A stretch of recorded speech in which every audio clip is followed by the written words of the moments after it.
We turn our attention back to the NBA Finals, and we'll play a game called Fact or Fiction. J.J. Redick, I'm starting with you. Fact or fiction, the Warriors are relying too much on Steph Curry. That is absolutely fiction. You have to understand the Warriors rely on his gravitational pull at all times. He is the center of their solar system, and all the stuff that comes out of their offense, it's because of him. His movement, his pick and rolls, him putting pressure on the rim. C.J. McCollum, you're next. Fact or fiction, Jason Tatum needs to do more if the Celtics are going to win. I think fiction. When you talk about doing more, I think it's all relative. I think he needs to do less.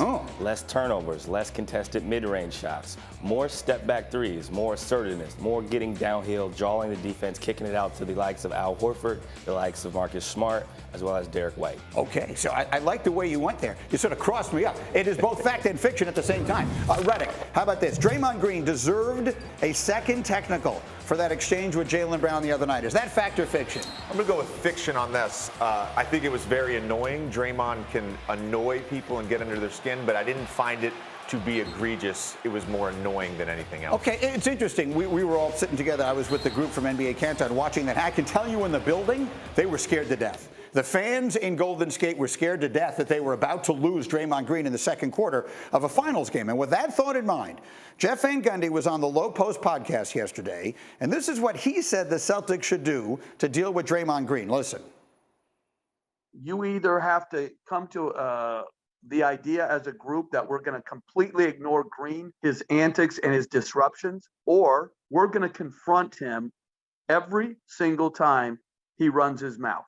I would try to get the earliest double T of all time, and then every time Green's running his mouth, turn and confront him. So when he said earliest double T of all time, CJ, you sort of laughed over here. Why? What made you react that way? I think you just have to play your game, honestly. I think you can't get too caught up in Draymond's antics. That's who he is as a person. That's who he is as a player. And when you're beginning to more so worry about him than the game, I think he's won. Hold on one second there. So I wasn't here yesterday, but that doesn't mean I wasn't watching. And I thought I heard you say yesterday that if he gets a technical, that you and Dame Lillard would get together back in the day in Portland and say, okay, how are we going to get a second T on this guy? That's if he gets the first one. Right. So you got to get it. Jeff just said, get that first one on him. Get that quick double T. If he gets the first one, then the likes of Grant Williams, they have to come into the game. And maybe you take a hard foul. Maybe you kind of send a message to him that, hey, I know you have a technical foul. You can toe the line if you want to, but understand that you can get thrown out similar to how you did in 2016. Are you talking trash? I mean, what exactly is it that gets him going? You've been on the court with him. What is it that pushes his button? He loves it when you talk trash, but he loves it even more when you talk trash when you're behind. It's easy to talk when you're winning. It's like front running, you know what I'm saying? Like everything's going well for you. But if you're down in the game, maybe it's the third quarter and on that run, and you're still talking trash, I think he doesn't respond the same way that he has before. How about it, JJ? Because these things have worked both ways for Draymond in the past. Obviously, they've won titles. He's made himself a Hall of Famer. He's also gotten suspended in the NBA Finals in the past. How are we handling this? I think a bigger question is how are we handling Steph Curry, honestly? The Celtics' attention should not be on Draymond Green. It should be on Steph Curry, specifically how we're guarding pick and rolls, drop coverage. He's averaging 1.7 points per possession.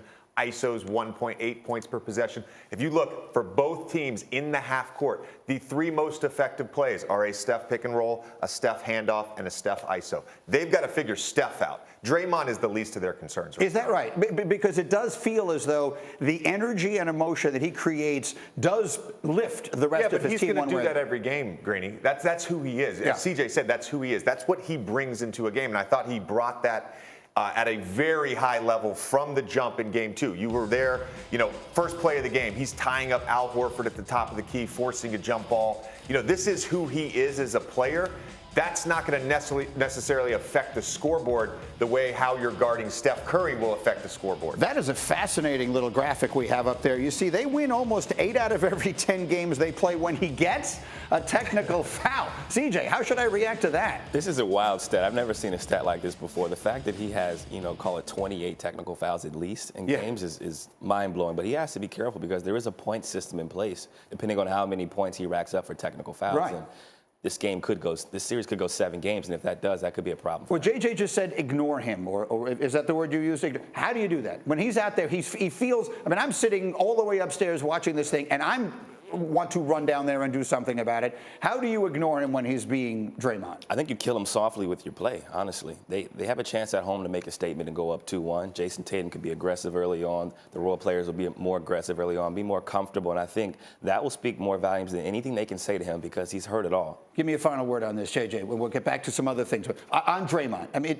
just pretending it's not happening doesn't feel realistic to me. I think that stat is reflective of the fact when Draymond is ornery, the Warriors are better. And real quick, Greeny, I just want to give a shout out to my 7-year-old son, Knox Reddick. He had his first in-person piano recital last night. Right. He played a Bach piece and he absolutely crushed it. I just wanted to tell him, he's watching right now. I just wanted to tell him I'm proud of you, Knox. Okay. You killed it, bud. Well done. I'm glad you snuck that in right there in the middle of a Draymond conversation. That's well played. I had to get it off, Greeny. I had to get it off. Well done. The crew liked it. Thank you for watching ESPN on YouTube. For live streaming sports and premium content, subscribe to ESPN+.